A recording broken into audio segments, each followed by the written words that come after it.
Ngogogo wabuye emaposini imali yabo abayitholi wathumela futhi emapostini akunanix into enzekayo. Icela nje ugovernment ayikhansele lethu. Ayenze obunye umzamo.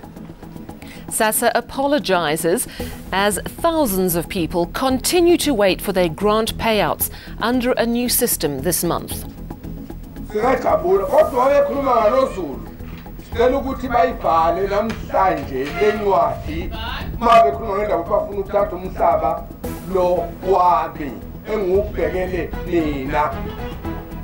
A clear warning from the Zulu King about the land he controls for his people.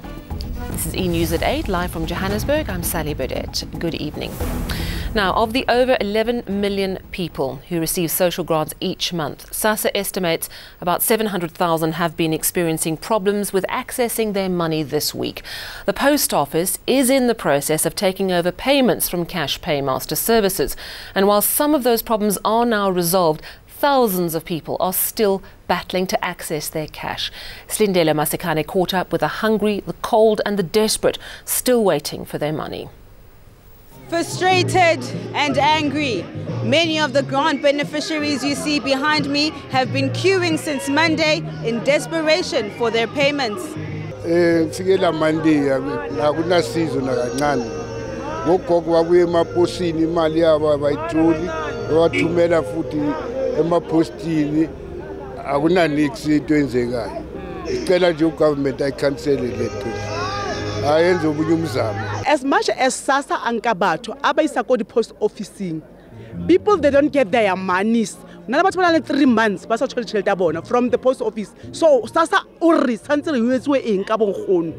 Close to 11 million South Africans depend on over 17 million social grant payments. This week, hundreds of thousands of recipients across the country have been turned away from pay points as a result of system failures.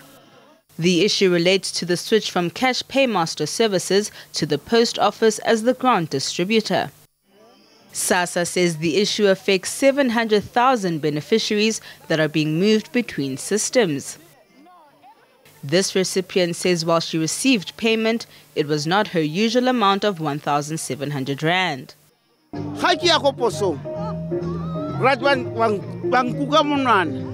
Ga silipisi tlhaga ke kira 70 rand ba mplela gore ke boye ke tlemo mo ba nromela posong again ga ke na tšhelete ya go palama mkhotsi wa ka ena nona le yona tšhelete ya go palama o ile Sassa o gotse 20 rand ga ke batle poso ke batla go gola.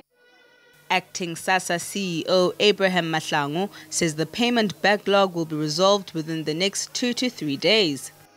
In the meantime, those still waiting for payments can collect food vouchers at their nearest Sassa office. Grant beneficiaries here say this new system is more trouble than it's worth. They say they want the old CPS pay service back because they receive their grants on time. Slindela Masekane, Soweto.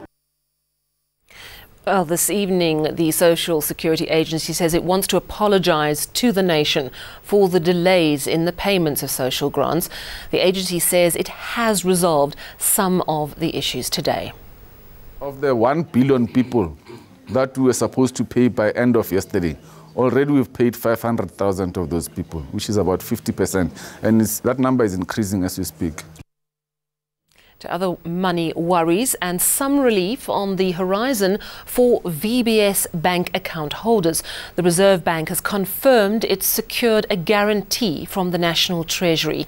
This will see VBS retail customers being able to access up to 100,000 rand. Many people with savings in the troubled bank have been queuing daily to withdraw the maximum daily limit of 1,000 rand a day. Now, the curatorship from earlier this year had affected cash reserves at the bank. The Reserve Bank's pleading for patience from affected clients. Our reporter Zikona Chona got a first-hand account of the ordeal that many clients have been facing for weeks now.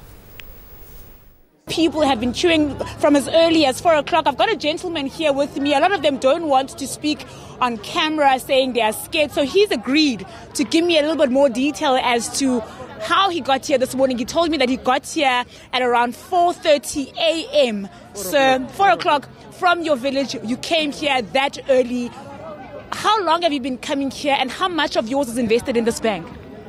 I mean, 25,000. We invest 25,000. Okay. Speak to me in Venda, sir.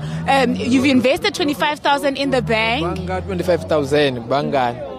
Ndia koro. Yambrungan. Musuna roof. Redara withdraw. Wachelede. Yatamapunga mbrungan. So nobody professor wadripa 1,000 ngadu. Isaburungi wachitu. So he's basically explaining to me, as I've mentioned, that each day people that have invested money in the bank come and they're only allowed to withdraw a maximum of 1,000 rand. So their society has got 25,000 rand invested in the bank. So you can imagine how many times they have to keep on coming here using taxi fares to come and camp outside the bank in the hope that their society will be called out today so that they can get their 1,000 rand. I saw this gentleman here yesterday. Again this morning, he is here among those queuing. Still ahead on eNews, Cape Town informal settlement residents take to the streets to protest housing issues.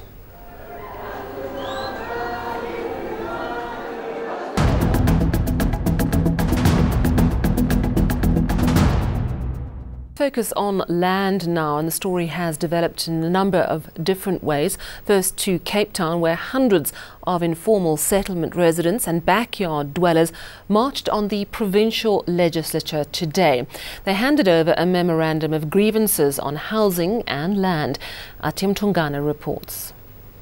These residents are from various informal settlements within the Western Cape. Philippi, Khayelitsha, Dunoon, just to name a few. Now there's also another group of residents who have decided to join this protest. They are from formalized housing. This is what they had to say about the reason why they decided to participate in this march. Various leaders from the 3,374 units that Communique still owns. They acquired it in 1929, and in 2018 they've still got ownership. So we have organized ourselves into groups being represented by the various sections which Communique is still in control of. These are the social housing, and the aim of the social housing was to make sure that we provide for low income households, but Communique is making profit out of that. And remember, we can't afford to buy houses, but we can't afford also to get an RDP house. We are in the middle. So government has subsidized money for us to stay in the social housing, but we are finding ourselves with these challenges. And we're having elderly people that are earning 1,600 for social grant, but they are paying rent up to 1,900. Residents from Dunoon say they demand to be relocated out of a piece of land that seemingly gets flooded every time it rains in the Western Cape. They've marched to the provincial legislature to hand over a memorandum of grievances.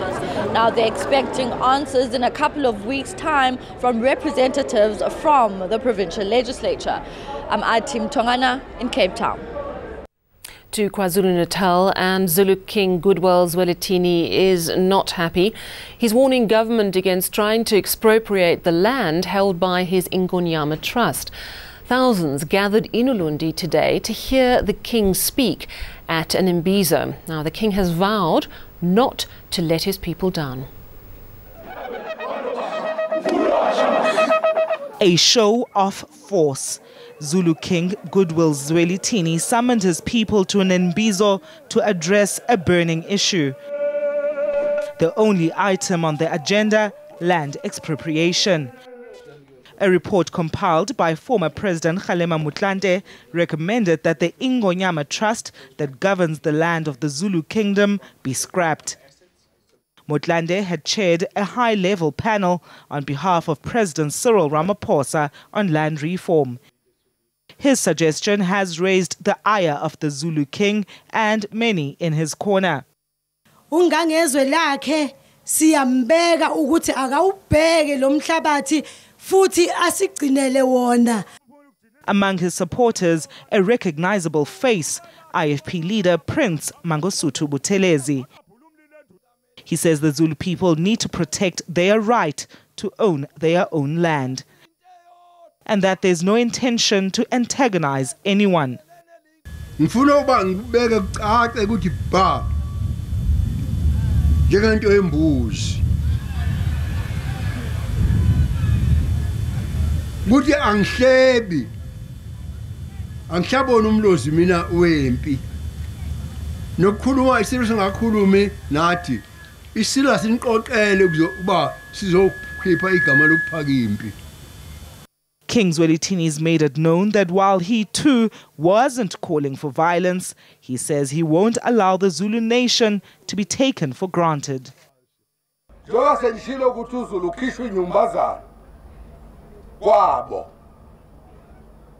Uma beneqiniso ukuthi abakhulumi ngaye lo Zulu lomi la ngoba yimpela uZulu noZulu njengoba mina nguZulu. Uma ngabe kuukuthi abakhulumi ngaye lo Zulu singajabula kodwa wayekhuluma ngalo Zulu sicela ukuthi bayivale namhlanje lencwadi uma bekhuluma ngendaba ukuthi bafuna ukuthatha umhlaba lo wami engubhekele nina. The Ingonyama Trust holds ownership of an estimated 29% of land in KwaZulu-Natal, the majority of it in rural areas. While government canvasses opinion on disbanding the trust, the king and traditional leaders under him appear determined to make sure it isn't dismantled. Staying with land, Parliament's Constitutional Review Committee continued its public hearings today. They were in Middleburg in Mpumalanga, as Malungelo Boy reports. Residents of Middleburg and surrounding areas made their way to the Adelaide Tambo Hall for the Parliamentary Constitutional Review Committee's last day of hearings in Mpumalanga on land expropriation.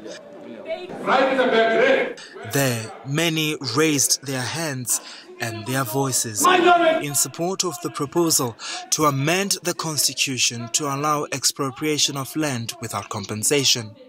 If ninga change sooner, sizoinvade vele. Anithi sesikhathele siyanitshela sithi ngowethu. I want that section 25 to be implemented as soon as possible. Let's do the catch. The catch is this. Is the government really not corrupt? If I can tell you, Mpumalanga, all the living ministers, they are corrupt. Those opposed to changing the constitution were also clear about where they stand. The economy will collapse if Section 25 is amended. Stop deceiving the people with these political games. Thank you. Land reform can be successful without amending the Constitution. The Constitution makes it clear that property not only refer to land, but all other property. If you change the Constitution, this would make government the owner of all property and private property. The Middleburg hearings were marred by disruptions despite repeated calls for tolerance. Malungelo Boy, Middleburg, Mpumalanga. International news, and in Thailand, efforts to extricate the trapped football team and their coach continue. Rescuers are teaching the trapped boys how to dive. Now, this is because more rain is expected and authorities fear the cave system could flood. Now, the team was trapped initially when heavy rains blocked the entrance of the caves. The discovery of the boys, of course, sparked joy worldwide, but now getting them out of the cave could take weeks. A mother's prayers answered. This video of a football team found alive after being trapped in a cave for 11 days has brought hope to the families who've been waiting anxiously for their rescue. I am so glad he's still alive and safe. I am speechless. I want to thank everyone who helped. The rescue team, made up of divers, medics and Navy SEALs, provided medicine and food to the 12 schoolboys and their 25-year-old coach. The group is being treated for hypothermia and grazes. Rescuers are now teaching the boys how to dive so they can help them escape from the cave. I am dying to see him. I miss my son. Classmates arrived at the site to sing and pray for the team's safe return. Officials won't give an exact timeline on when the rescue will be completed, but they say they won't be taking any risks.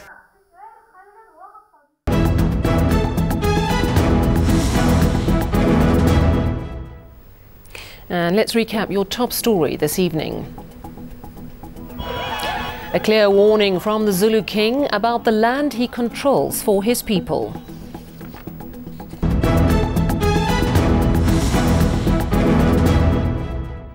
And finally, when it comes to buying fruit and vegetables at the shop, it doesn't get much fresher than this. A supermarket in a Brussels neighbourhood is selling fresh produce grown on the rooftop of its own store. Now, the garden supplies tomatoes, lettuce and strawberries that are free from pesticides. Belgians are flocking to the shop, saying they like to know where their food comes from.